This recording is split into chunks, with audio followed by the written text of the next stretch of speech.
오늘은 사도행전 2장 1절부터 13절입니다. 같이 천천히 합독하겠습니다.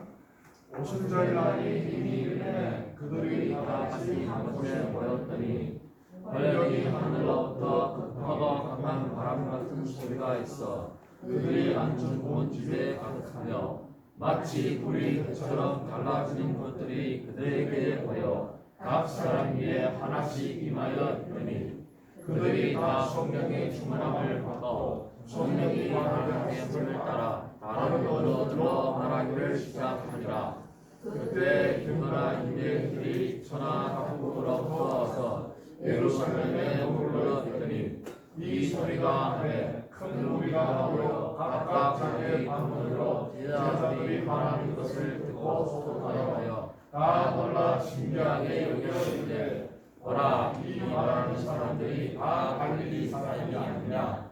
우리가 각 사람이 한국 방언으로 듣게 것이 어찌 되느냐? 우리는 바베인과 메데인과 엘람과 또 메소포타미아, 유대와 적바분야, 원도와 아시아, 부르기아와 밤빌리아, 애국과 이 구레에 가까운 리비아 여러 지방에 사는 사람들과 로마로부터 나그네 유대인과 유대교에 들어온 사람들과 그레인과 아라비아인들이라. 우리가 다 우리의 각 본으로 하나님의 큰 일을 말함을 듣는도다.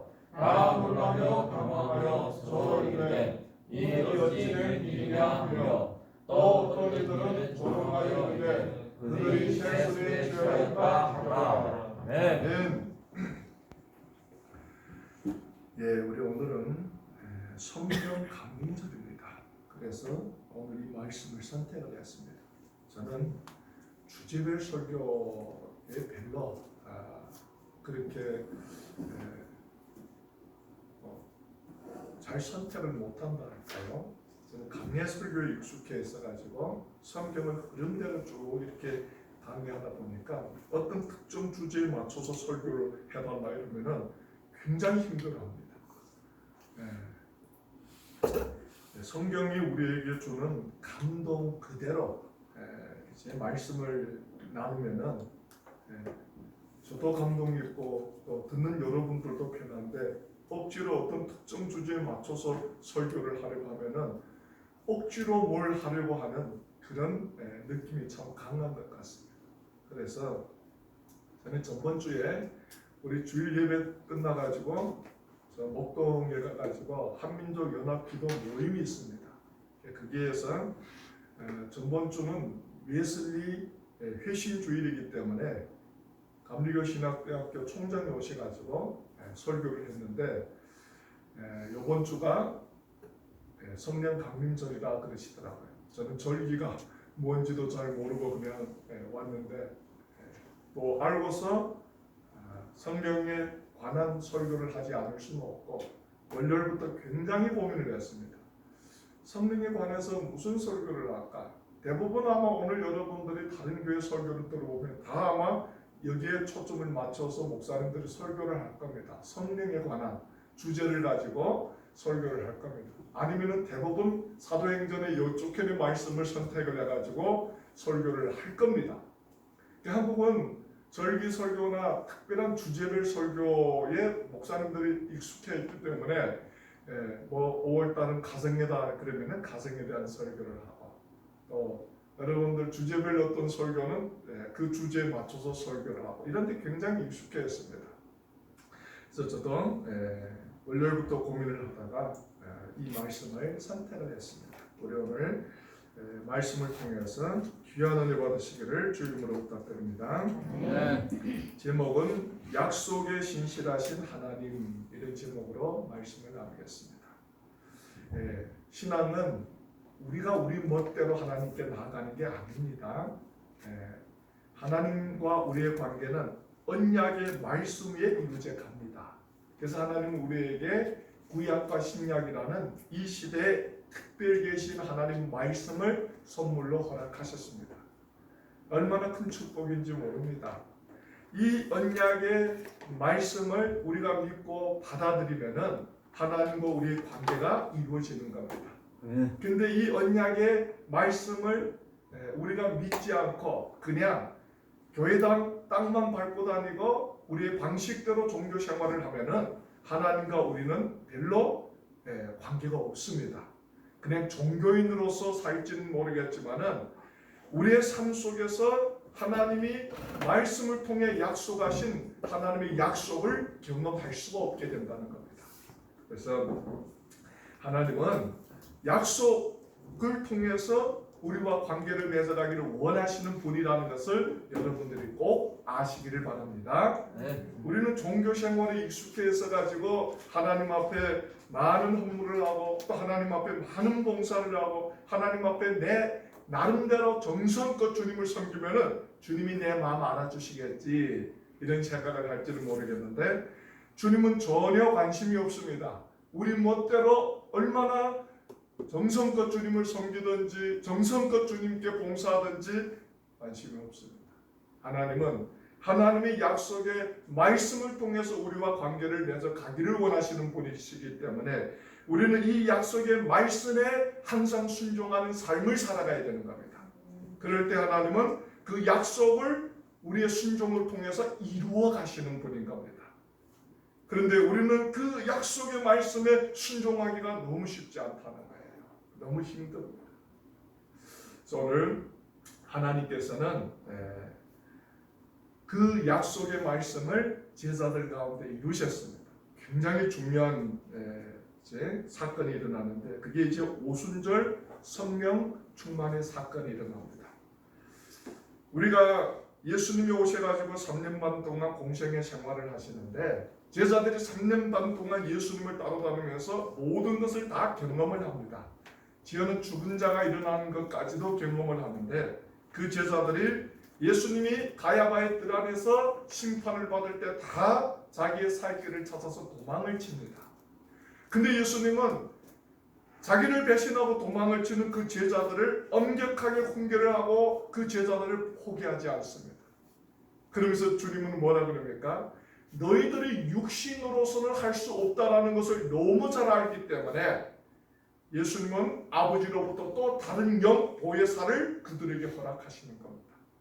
그러면서 예수님은 너희들이 방식대로 열심히 살아서 주님께 영광이 돌려지는 게 아니라 너희들이 아버지의 영 성령께 인도함을 받고 그 성령을 통해서 예수 그리스도의 지식으로 충만함을 받을 때 이 세상을 이길 수 있다라고 가르쳐 주는 겁니다. 그래서 신앙생활이라는 것은 내가 얼마나 열심히 하는가하고는 전혀 관계가 없습니다. 내가 얼마나 성령께 민감하고 성령께 순종하고 성령 충만한 삶을 살아가느냐하고 관계가 되는 겁니다. 그래서 사도행전 우리가 1장에 4절 5절을 보면 이렇게 나옵니다. 사도와 같이 모이사 저희에게 분부하여 가라사대 예루살렘을 떠나지 말고 내게 들은 바 아버지의 약속하신 것을 기다리라. 요한은 물로 세례를 베풀었으나 너희는 맨날에 못되어 성령으로 세례를 받으리라 하였느니라. 이렇게 말씀합니다. 너희들이 스스로는 실패할 수밖에 없는 존재라는 것을 너무 잘 압니다. 우리의 스스로 하나님의 말씀대로 살기에는 너무나도 연약한 존재라는 것을 예수님은 너무 잘 아는 겁니다. 그래서 약속의 성령을 기다리라는 것입니다. 그 약속의 성령이 너에게 임하면은 그 성령이 너희들로 하여금 강하게 만들고 담대하게 만들고 이 세상을 이기게 만들겠다는 겁니다. 그게 예수님이 정말 제자들에게 주신 가장 큰 축복이었습니다. 그 제자들이 어떻습니까? 순종해가지고 마가라는 다락방에서 모여가지고 그 약속의 성령이 오기를 기다리는 겁니다. 그게 오늘 말씀이죠. 이제 때가 이르렀다는 겁니다. 오순절 날이 이름에 저희가 다 같이 한 곳에 모였더니 이렇게 시작됩니다. 하나님이 하필이면 왜 오순절 날에 성령을 허락하셨나 말입니다. 오순절이라는 게 뭡니까? 여러분들 유대인들은 3대 절기를 성년들은 무조건 지켰습니다. 성년 남자들은. 그게 이제 유월절, 초막절, 수장절 이렇게 세 가지 명절이 있습니다. 근데 두 번째 주일이 이제 맥추절인데 유월절, 맥추절, 수장절입니다. 이 맥추절은 우리의 첫 이삭을 하나님 앞에 드리는 날입니다. 그러니까 예수님의 모든 사람의 첫 열매가 되어서 부활하셨다라는 것을 드러내셨습니다. 예수님이 이제 우리가 구약의 요일서를 보면은 하나님께서 이스라엘 백성들에게 2장 28절부터 약속을 합니다. 요엘 선지자를 통해서 내가 내 영을 만민에게 부어주겠다는 겁니다. 그래서 늙은이들은 환상, 젊은이들은 꿈 이렇게 얘기를 한단 말이에요. 근데 그 약속이 예수님이 오셔가지고 부활하셔서 모든 산자의 첫 열매가 되신 다음에 그 다음에 예수님이 가신 다음에 누가 오셔야 돼요? 약속의 성령이 오셔야 되는 겁니다. 예수님이 있을 때까지는 약속의 성령이 오시지 않아요. 그러나 예수님께서 모든 산자의 첫 열매가 돼서 부활하신 다음에 성령이 약속대로 우리 가운데 오시는 겁니다. 그래서 오순절 날이 이름에 때가 이름에 예수님이 부활승천하여서 40일 동안 제자들과 함께 했다가 부활하신 다음에 보혜사 성령이 우리 가운데 오신 거예요. 제자들 가운데 오신 겁니다. 약속대로 오셨다는 것입니다. 저희가 다 같이 한 곳에 모였더니 모여가지고 뭘 했습니까? 기도를 했겠죠. 열심히 기도를 하니까 성령이 왔다. 대개 우리 오늘날 교회는 그렇게 얘기를 하잖아요. 회개를 하니까 성령이 왔다. 물론 그것도 중요합니다. 기도를 하는 것도 중요하고 회개를 하는 것도 중요하고 다 중요합니다. 중요한 것은 우리가 기도를 많이 해서 온 것도 아니고 회개를 해서 온 것도 아니고 하나님이 약속대로 성령이 왔다는 겁니다. 이게 중요한 거예요. 하나님이 약속대로 우리 가운데 오셨는데 하나님의 약속은 뭡니까? 이 성령을 특별한 부류의 사람에게나 특정한 사람에게 주는 게 아니라 모든 사람에게 부어주겠다는 겁니다. 만민에게 부어주겠다는 겁니다. 그게 하나님의 약속입니다. 그래서 오늘도 우리가 주님 앞에 나아가서 주의 성령으로 여러분들 구원이 이루어지고 구원이 이루어진 우리가 주의 성령으로 충만함을 구하면은 하나님께서 그 약속을 이루어주시겠다는 겁니다. 우리는 이걸 여러분들 생각을 잘해야 되는데 두 가지입니다. 첫 번째로 우리가 성령을 받는 것은 구원을 받는 성령의 내주입니다. 오늘 우리가 주를 그리스도라고 고백하면 이미 성령이 우리 가운데 오셨습니다. 그래서 여러분들 성경에도 뭐라 그럽니까? 하나님의 영이 우리 속에 없으면 주를 그리스도라고 고백할 자가 없다 그랬습니다. 근데 우리는 예수를 믿었는데 성령이 이미 우리 가운데 오셨는데도 우리는 어떻게 기도합니까? 주여 성령을 주시옵소서 이렇게 기도하는 거예요. 잘못된 기도입니다, 여러분들. 성령님이 우리 가운데 오시는데 왜 또 성령을 달라고 기도하는가 말입니다. 여러분도 성령님이 우리 가운데 오셨기 때문에 우리가 주를 그리스도로 고백할 수 있는 거지 성령이 오지 않으면 주를 그리스도로 고백할 자가 없다 그랬습니다. 하나님을 믿을 자가 없습니다. 우리 세상의 지혜로나 우리 세상의 경험으로나 하나님을 알 수가 없어요. 그런데 하나님의 영 성령이 우리에게 오심으로 말미암아 우리가 주를 그리스도로 고백할 수 있게 된 겁니다. 그러면 오늘 우리가 주 안에서 간구하는 건 성령이 오시옵소서 아니죠. 성령이 충만케 하여 주시옵소서. 그 기도를 해야 돼요. 주여 나를 충만케 하여 주옵소서. 근데 또 그 충만이라는 말을 잘못 생각하는 사람들이 너무 많습니다. 어떤 외적인 물리적인 힘이 나를 여러분들 사로잡는 것으로 생각하는데 그게 아닙니다. 우리가 마음과 뜻과 정성을 다해 하나님께 집중하는 겁니다. 하나님께 사로잡히는 겁니다. 그게 성령 충만이에요. 그러나 성령 충만 또 그 위에 성령의 은사가 있고 성령의 계시가 있고 다 다릅니다. 근데 우리는 하나로 다 뒤죽박죽 만들어가지고 이것도 성령 충만이고 저것도 성령 충만이라고 잘못 이해하는 사람들이 너무 많은 겁니다. 그게 문제예요. 그래서 여러분들 하나님이 때가 되어 약속대로 오순절 날에 성령을 부어주셨습니다. 이미 제자들은 뭡니까? 주는 그리스도라고 고백했던 사람들입니다. 그들에게 뭡니까? 성령의 충만함이 임했는데 그걸 어떤 형상으로 표현을 한 겁니다. 그게 이제 2절에 나오는데 홀련히 하늘로부터 급하고 강한 바람 같은 소리가 있어 저희 앉은 온 집에 가득하여 불의 해같이 갈라지는 것이 저에게 보여 각 사람 위에 임하여 있더니 우리는 이 형상을 누구나 구합니다. 오늘 이 시대 교회뿐만 아니라 아마 한국 교회가 이 70년 초반부터 부흥의 역사가 일어나면서 오늘 이르기까지 아마 아직도 많은 교회들 이런 형상을 구하는 교회가 있을 겁니다. 그리고 또 그 소수의 오순절 계통의 교회는 방언을 받아야 성령 세례를 받았다 이렇게 얘기를 하는데 요즘은 그런 얘기를 하는 사람들이 별로 없습니다. 하도 신학적으로 정죄받고 하도 신학적으로 이단 취급을 받으니까 그걸 다 포기를 하고 인간이 너무 인위적으로 성령을 자기들이 멋대로 이렇다 저렇다라고 결정을 하니까 오히려 심각한 신학적인 문제가 생기는 겁니다. 그래서 여러분들 우리는 하나님 앞에 나가서 어떤 형상으로 하나님의 성령의 임재하심을 경험하기를 원하는 마음들은 다 있습니다. 그러나 여러분들 초대교회 때 하나님이 여러분들 정말 120명이 마가다락방에서 기도를 하는데 어떤 형상을 통해서 그 가운데 임하셨다라는 것을 부인을 하는 것이 아니라 아마 초대교회 때 하나님이 강하게 그 시대적인 상황 속에서 하나님이 개입하심을 드러내기 위해서 그런 형상으로 역사하지 않았느냐 그렇게 이제 생각을 합니다.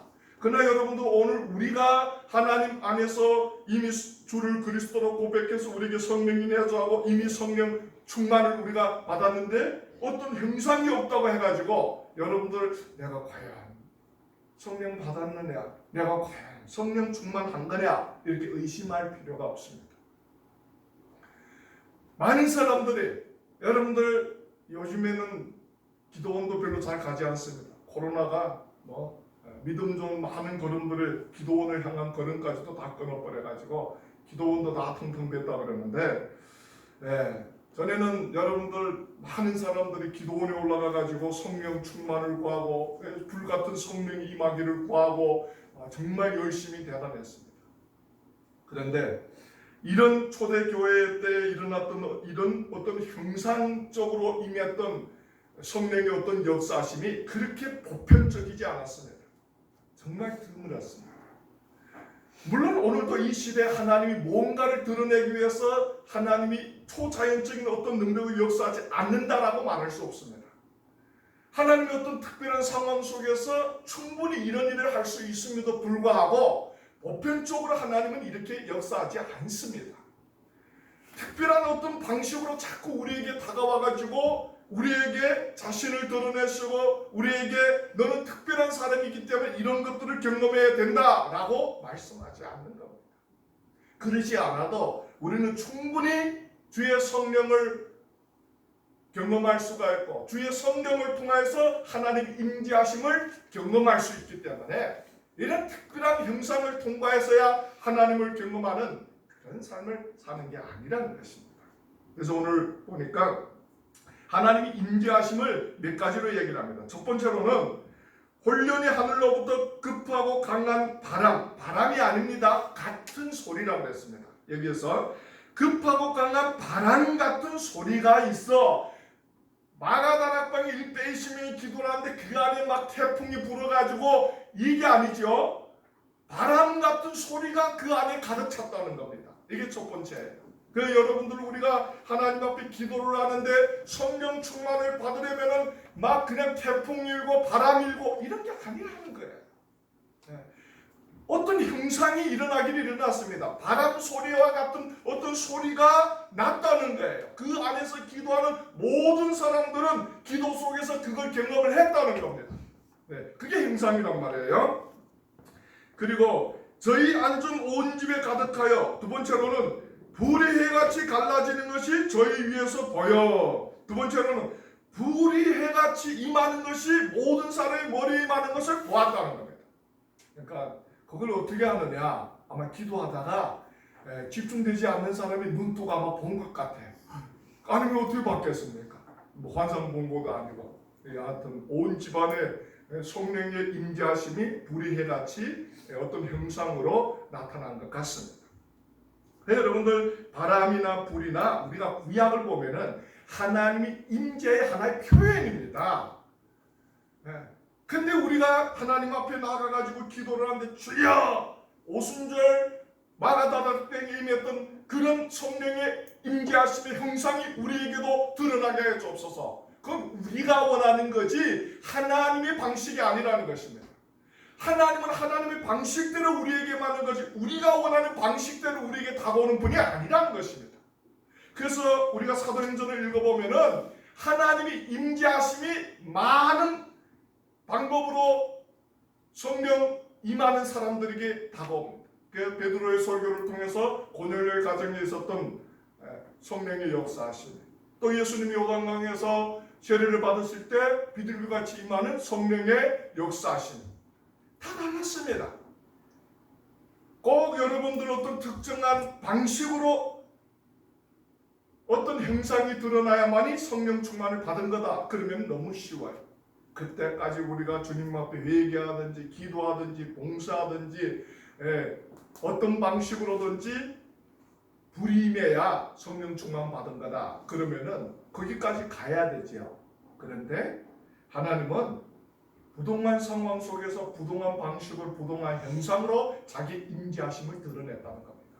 그래서 특정한 방식이라는 게 없어요. 아마 여러분들이 대개 제가 이제 예수를 주라 고백하는 사람들의 간증을 들어보면은 성령을 경험했던 사람들의 간증을 들어보면은 보편적으로 회개를 시킵니다. 하나님 앞에 어마어마한 정말 그 하나님의 말씀이 감춰졌던 그 영혼 골수를 쪼개가지고 그 마음속에 지금까지 괜찮다라고 생각했던 그 거짓되고 온전치 못하는 것들을 하나님이 들춰내니까 하나님 앞에 무릎 꿇고 통회합니다. 그러다가 하나님의 성령이 어떤 역사하심을 경험합니다.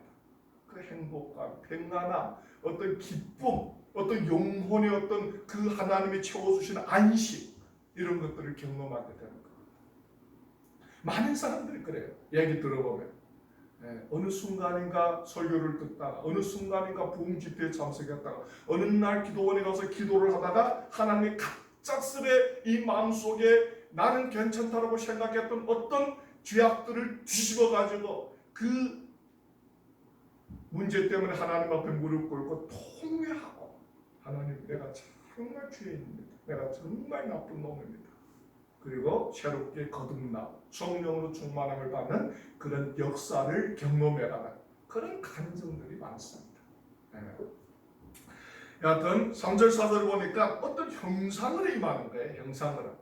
근데 그 형상은 하나님의 임재의 한 방식을 우리에게 그냥 보여주는 겁니다. 구약 전체가 그렇게 하나님의 임재를 표현했기 때문에 그렇습니다. 바람같이 불같이 하나님이 임했습니다. 모세가 시내산에서도 불같이 임했고 또 하나님이 다윗에게는 바람같이 임했고 구약이 그렇게 표현을 하는 거죠. 그래서 바람이 일어났다, 불같이 임했다. 그러면은 하나님이 임하셨구나. 이걸 우리가 알면 됩니다. 3절 보니까 불의 해같이 갈라지는 것이 저희에게 보여 각 사람 위에 임하였더니 세 번째로 우리가 봐야 될 건 뭐냐? 모든 사람 위에 임했다는 것입니다. 여러분들 우리가 어디에 가 있느냐가 중요합니다. 그게 1대 20명이 됐는데 하나같이 다 주님 앞에 정결하고 깨끗하겠습니까? 아니죠. 우리의 기준으로 볼 때 믿음이 조금 더 좋은 사람도 있을 것이고 우리가 보기에 조금 부족한 사람도 있을 것이고 문제투성인 사람도 있을 것이고 별난 사람 다 있었겠죠. 12명의 사도만 봐도 예수님이 가야바의 뜰 안에서 심판받을 때 주인을 배신하고 도망친 인간들인데 그 다음 사람들이 하면 더 말할 것도 있겠습니까? 예수님 앞에 나서기도 부끄러운 인간들이란 말입니다.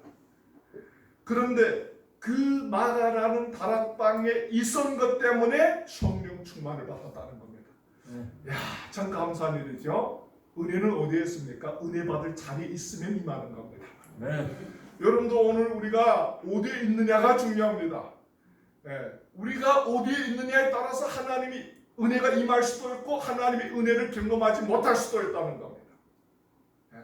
근데 오늘 우리는 가장 은혜 받는 이 자리에 와 있었어요. 하나님의 은혜가 우리에게 임하실 줄을 믿으시길 바랍니다. 이 마가다락방에 여러분들 120명이 주님 앞에 기도하는데 모든 사람 위에 불의 같이 성령이 임했다는 겁니다. 참 감사한 일이란 말이에요.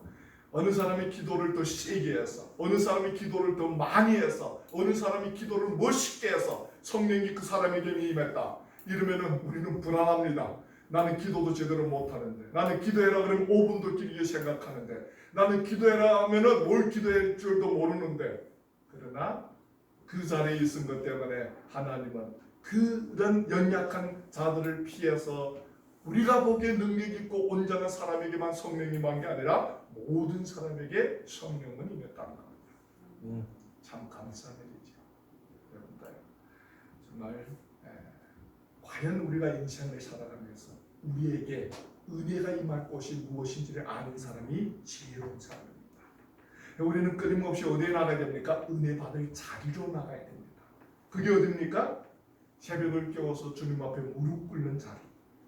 이 여러분들 주일날도 예배로 주님 앞에 나오는 자리. 여러분들도 우리가 정말 하나님이 이 시대에 주신 이 특별 계신 하나님의 말씀 앞으로 나아가는 자리. 그게 은혜 받을 자리죠. 어디 은혜 받을 자리가 다른 데 있겠습니까? 거기로 나가야 되죠.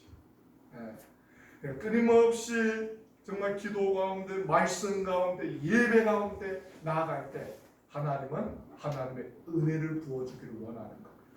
그럴 때 우리에게 이 세상을 어떻게 살아가야 될지, 우리가 무엇을 선택해야 될지, 우리가 우리 삶의 문제를 어떻게 해결해야 될지, 오늘도 나를 힘들게 하는 저 사람을 내가 어떻게 상대를 해야 될지, 우리가 하나님께 집중하다 보면 하나님의 성령이 우리를 충만케 하여서 하나님의 지혜를 우리에게 주는 겁니다. 우리는 부족하고 지혜가 없고 연약하지만 하나님의 성령의 지혜가 우리 속에 있으면은 다른 사람들 보기에는 힘든 일일지만은 우리에게는 쉬운 일인 겁니다. 그게 충만이에요. 충만이라는 게 어떤 외적인 현상이 아닙니다. 우리는 자꾸 성령의 은사와 성령의 충만함을 분별을 못해가지고 제가 이제 만난 많은 목사님들 중에 어떤 목사님들이 있느냐면은 정말 치유의 은사를 가져가지고 기도하면은 치유가 되고 기도하면은 역사가 일어납니다.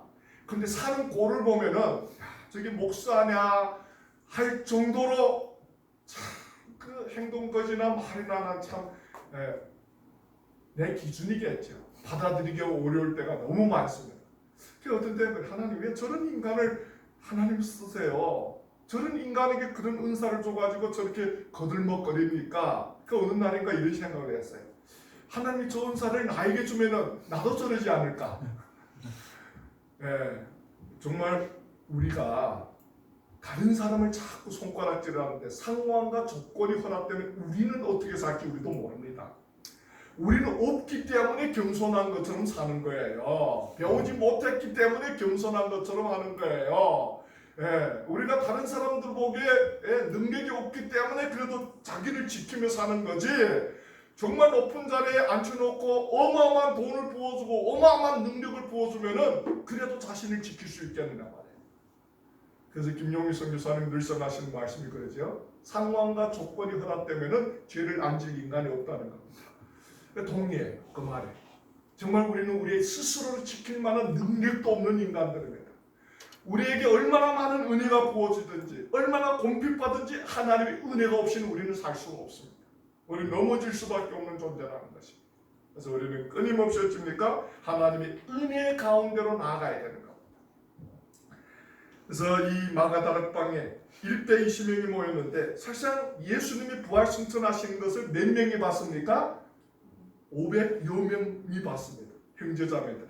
감람원이라는 곳에서 예수님이 부활할 때 우리가 고린도 전서 부활장에 가보면은 15장에 500여 명의 형제에게 보여줬다 그랬죠. 그런데 그 500여 명이 예수님의 부활을 보면서 예수님 뭐라고 합니까? 약속의 성령이 올 때까지 여기를 떠나지 말고 기다리라 그러는데 다 어디로 가버린지 모릅니다. 120, 4분의 1만 남았다는 거예요. 4분의 3은 다 도망쳐버리고. 참 희한합니다. 은혜는 어떤 사람에게? 말씀에 순종하는 사람에게 임하는 겁니다. 아무나 은혜 받는 게 아닙니다. 여기를 왔어요. 은혜 받을 자리까지 왔는데 한 걸음 더 나아가야 됩니다.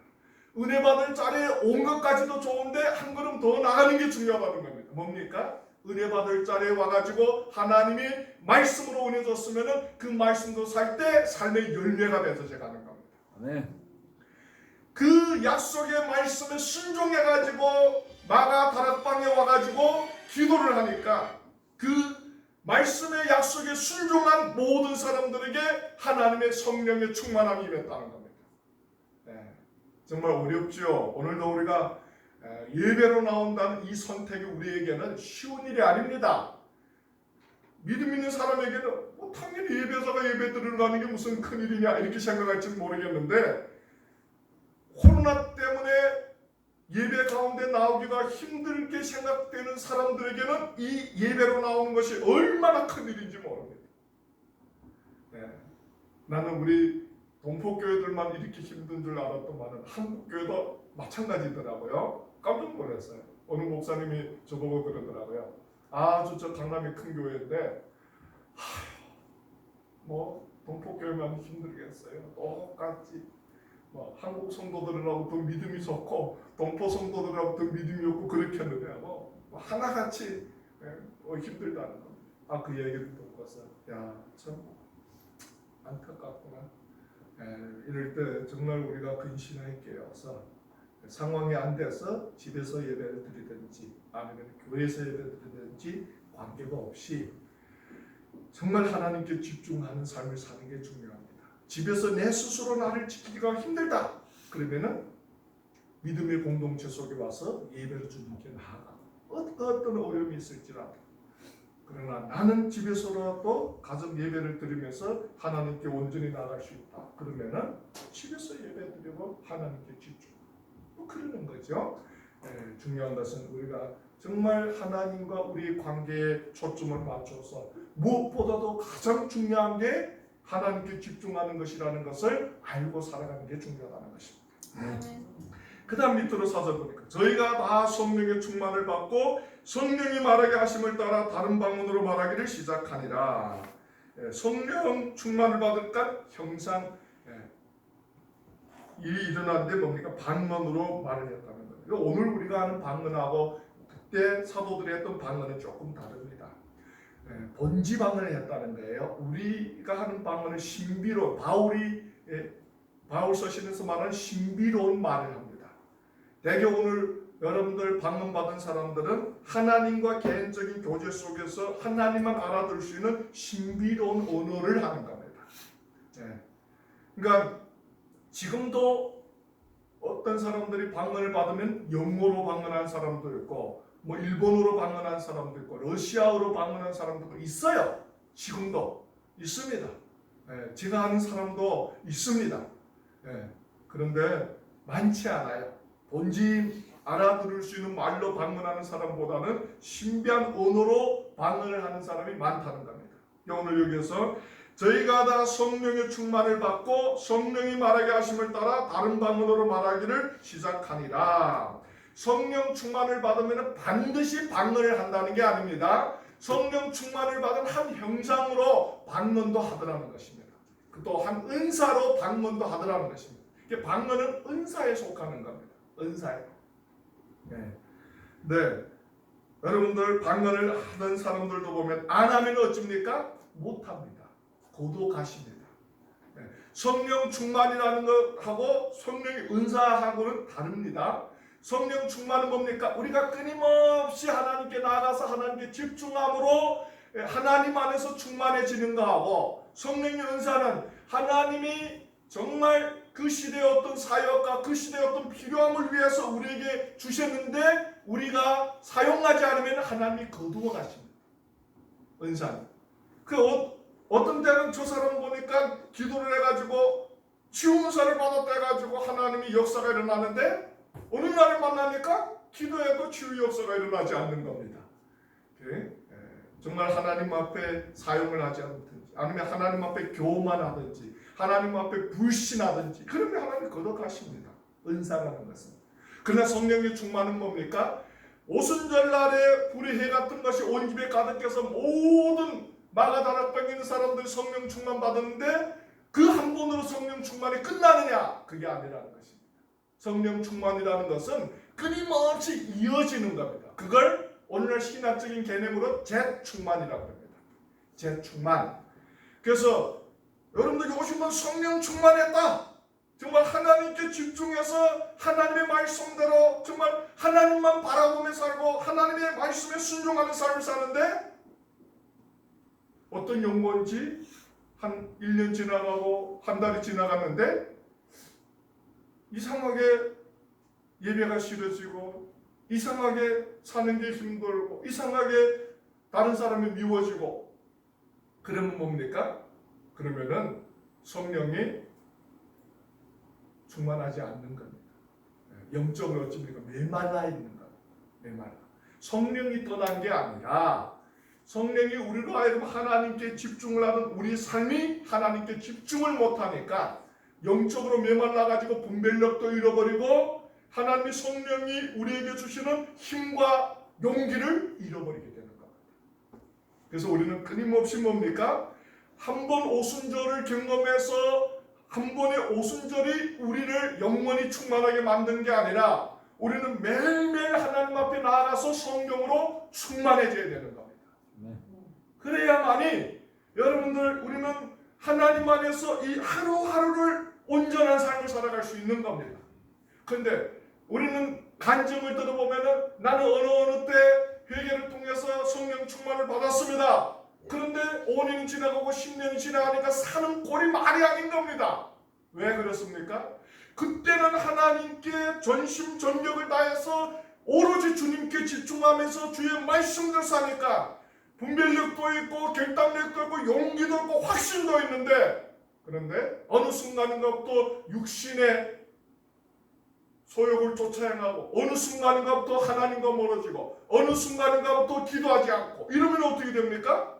분별력을 잃어버리고 하나님의 힘을 의지하기보다는 내 힘을 의지하기 때문에 점점 이 세상에서 우리는 어떻게 됩니까? 약해지는 겁니다.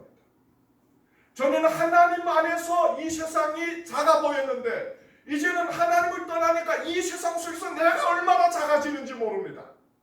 우리가 하나님 안에 거할 때 이 세상이 작아지는 거지 하나님을 떠나면 이 세상이 커 보입니다. 그러면 두려움이 옵니다. 근심 걱정이 옵니다. 내 인생 어떻게 살아야 될지를 고민하게 됩니다. 그러나 우리가 끊임없이 하나님 앞에 거하면은 하나님의 영으로 충만해지기 때문에 이 세상이 두렵지 않아요. 내일이 두렵지 않습니다. 왜? 오늘의 내 걸음을 인도하신 분이 하나님이라는 것을 경험하게 되면은 내일이 두렵지 않습니다. 그러나 오늘이라는 이 하루 속에서 하나님의 인도하심을 잃어버리면은 오늘도 두렵고 내일도 두려운 겁니다. 왜? 살아왔던 어제가 무시무시했던 하루였는데 오늘도 그렇게 살아나면은 내일도 그렇게 살아나면은 너무 힘들어요. 너무 힘들어요. 어떻게 여러분들 살아왔던 어제가 어땠습니까? 즐거웠어요? 행복했습니까? 그럼 오늘도 행복하고 내일도 행복하죠. 근데 살아왔던 어제까지 정말 죽지 못해 살았습니다. 나 그런 사람 많이 만났어요. 만나가지고 상담해보면 목사님 정말 죽지 못해 삽니다. 자살하면 천국 못 간다 그러니까 자살은 못하겠고 사는 게 너무 힘듭니다. 왜 그래요? 문제가 여러분들 인생만 찾아와서 그렇습니까? 문제가 여러분들만 넘어뜨려서 그렇게 됩니까? 아니라는 거예요. 하나님이 떠나니까. 이 세상보다 크신 하나님이 여러분들 안에서 떠나버리니까 여러분들이 이 세상에서 작아져 버리는 겁니다. 그게 무서운 거예요. 오늘도 이 세상보다 크신 그 하나님이 우리 가운데 있다는 게 뭡니까? 그게 성령 충만함입니다. 그 성령 충만이 있을 때 우리에게는 확신이 넘쳐나고 여러분들 우리 안에는 담력과 이 세상을 향한 도전으로 가득 차 있는 겁니다. 무섭지 않아요. 뭐가 무섭습니까? 내 혼자 가려고 하니까 모든 게 무섭지요. 하나님과 더불어 가면은 하나님이 이 세상을 이기셨기 때문에 우리도 이 세상을 이긴다 그랬습니다. 두려워하지 말라 그래요. 우리가 보기에 크지 하나님 보시기에는 큰 일이 없습니다. 단지 우리의 믿음만 보시는 거지. 그래서 모든 사람이 방언으로 말하기를 시작하니라. 그때 경건한 유대인들이 천하 밖으로부터 와서 예루살렘 구가하더니 많은 사람들이 마가다락바에 가서 얼마나 불같이 뜨겁게 기도를 했는지. 요즘처럼 뭐 층집이 아니겠죠. 옛날에는 다락입니다. 나무로 만든 다락이란 말입니다. 그러니까 소리치면 밖으로 소리가 다 새나간단 말이에요. 이 오순절 기간에 천하 각국에 흩어졌던 디아스포라 유대인들이 어마어마하게 예루살렘에 올라왔는데, 이 마가의 집이 아마 번화한 시장가에 있었는지는 모르겠는데 120명이 소리치면은 얼마나 복잡하겠습니까? 생각해 보셨어요? 아마 여러분들 우리가 여기 뭐 10명 앉아도 우리가 전심을 다해서 소리치면은 밑에서 다 올라올 겁니다. 여기 무슨 기적이 일어났나? 나쁘게 생각하면 정신 나간 사람들 모였나? 이러죠. 교회다 보니까 좋게 생각하겠죠. 기적이 일어났나? 120명이 소리쳤으니까 얼마나 놀랐겠습니까? 전심전력을 해서 기도를 했죠. 그런 기도 한번 해보셨어요? 소리 높게 치라는 말은 아닌데 그 간절함, 그 전심전력으로 주님 앞에 기도하면은 이게 올리부터 가지고 엄청 아픈 거예요. 목이 터져서 피가 나오고. 그런 기도를 전에는 많이 했어요. 산기도 가서. 제가 제일 처음 개척을 할 때 할 수 있는 게 아무것도 없으니까 즉 하면은 성도들 데리고 산기도 갔습니다. 네, 여러분들 우리 동안에 가면은 산에 공원이 하나 있는데 정자가 있습니다. 제일 높은 곳에 3층 정자가 있습니다. 이제 한 60명, 70명 데리고 밤중에 그게 올라가 가지고 낮에는 오후에 이 주일 예배 드리고 데려가지 않습니까? 오후에는 거기에서 이제 모여서 뭐 수련회처럼 같이 얘기도 나누고 놀다가 저녁 10시에 올라가는 거예요. 올라가 가지고 새벽 5시까지 기도하는 거예요. 정말 천략을 하는 거예요. 여러분들 조용한 밤 1시 정도에 60-70명이 소리치면은 사방 신기까지 갑니다. 소리가. 얼마나 소리치는지 모릅니다. 그래서 너무 소리 됐다가 치니까 경찰들이 차를 5대 가지고 온 거예요. 이게 무슨 이 도시가 무슨 이게 야단이 났구나, 이게 무슨 정신 나간 사람들이 모여가지고 기도하나 해가지고. 그때 중국에 파룬궁 한참 제압을 할 때입니다. 이 무슨 파룬궁들이 모여가지고 이게 지금 무슨 일을 저지르는 해가지고 왔는데, 제가 하도 좋은 일은 인기가 없는데 공안에는 하도 인기가 있어가지고 공안에 책임자가 올라와 보니까 저를 아니까 하도 잡혀다니다 보니까 네가 와서 왜 이렇게 떠드느냐? 남의 나 사는 이 밤에 와가지고 이렇게 떠드냐? 자기들은 파룬궁들이 모여가지고 뭐 하는 거야? 했다고 와가지고. 그래서 이제 또 잡혀가가지고 자려하고 뭐 그때는 그냥 밥 먹듯이 그런 일을 한 거죠. 근데 그때는 뭡니까? 성령이 충만하니까 잡혀가도 오히려 기쁘고 감사한 겁니다. 요즘에 잡아가면 벌벌 떨지 않겠는지 모르겠어요. 하도 믿음 없이 살아가지고. 그때는 그냥 하나님 앞에 온 전심 전력을 다해서 주님께 집중하며 모든 것을 그냥 주님만 바라보며 살았습니다. 정말 그때는 모든 것이 확신에 차 넘쳤고 담대하고 두려움이 없고 하나님이 함께 하십니다. 이런 마음을 가지고 살았습니다. 여러분도 오늘 120명이 소리 지르니까 온 예루살렘이 소동이 일어나는 겁니다. 220명이 소리쳤으니까 완전히 난리 났죠. 무슨 짓이라 해가지고 예루살렘 성전에 가서 제사나 드리지 뭐 여기에 다 모여버린 거야. 아이는 예루살렘 성전 안 가고. 보니까 그때 경건한 유대인이 천하 각국으로부터 와서 예루살렘에 오고 하더니 이 소리가 나며 큰 무리가 모여 각각 자기 방문으로 제자들이 말하는 것을 듣고 소동해요. 와 보니까 무슨 소리를 하나 보니까 오늘처럼 우리가 신비로운 오늘을 했으면 미쳤다 그러지요. 그렇잖아요. 안 미쳤다 그러겠습니까? 알아도 못 듣는 소리로 막 보았다 대면은 미쳤다 그러죠. 그런데 다 자기가 난 곳의 방언으로 막 들었다는 거예요. 말 들었다는, 기도하는데 다 알아들은 거예요. 그러니까 다 놀라 기이하게 이르되 보라 이 말하는 사람이 다 갈릴리 사람이 아니냐? 우리 각 사람의 남고 방언으로 듣게 되는 것이 어쩌미뇨? 이런 거. 기도하는 사람도 자기가 지금 무슨 소리를 기도하는지 모르는데 오히려 기도 듣는 사람들이 지금 자기의 나라의 말로 기도를 드렸다는 것입니다. 여러분들 우리가 창세기를 보면은 창세기에서 노아 홍수 이후에 이 땅에 구음이 하나였다고 했습니다. 시날 평지에서 인간들이 모여가지고 바벨탑을 쌓습니다. 꼭대기에 하늘에 닿아서 하나님을 대적하려고 했습니다. 근데 하나님께서 인간들을 우습게 여기시고 언어를 흩으시는 겁니다. 인간의 언어가 뭐 때문에 흩어집니까? 인간의 죄 때문에 흩어지는 겁니다. 인간이 하나님을 향한 하나님을 대적하는 그 죄악된 마음 때문에 하나님이 인간의 언어를 흩어놓는 겁니다. 근데 그것이 오순절 날에 성령의 충만함을 통해서 하나님의 하나로 만드는 겁니다. 회복을 시키는 거예요. 그 여러분들 교회라는 것이 어떤 것입니까? 교회라는 것이 성령이 충만이 되면 어떤 역사가 일어납니까? 하나됨의 역사가 일어나야 됩니다. 노 하나가 갈라졌고 저 무리하고 이 무리가 갈라졌고 교회가 갈라졌고 교단이 갈라졌는데 성령 충만이 일어나면 어떤 일이 일어나야 돼요? 하나가 돼야 됩니다. 근데 여러분들 한국 교회는 아무리 봐도 그런 것 같지 않아. 무슨 교단이 그렇게 많은지 모릅니다. 다 자기 옳다 그래. 다 자기 옳다 그럽니다. 근데 삭갈래요. 많은 성도들이 저한테 와서 물어봐요. 목사님 신학교로 가고 싶은데 어느 신학 가야 됩니까? 나도 모르겠다 그럽니다. 하도 많아가지고 교수님들 만나면 다 자기네 신학교 제일 좋다 그럽니다. 총신교수도 그렇고 장신교수도 그렇고 감신도 그렇고 침신도 그렇고 성결 신학도 그렇고 또 아는 건 다 있어. 다 있습니다. 저 백석까지도. 이 말하면은 교수님도 저보고 전국서 보내주면 내가 장학금으로 받아줄게 이럽니다. 근데 내가 고민해. 어디다 보내야 되지? 저기다 보내면 이 교수 안 좋아할 것 같고 저기다 보내면 저쪽 교수가 상처받을 것 같고 참 난처합니다.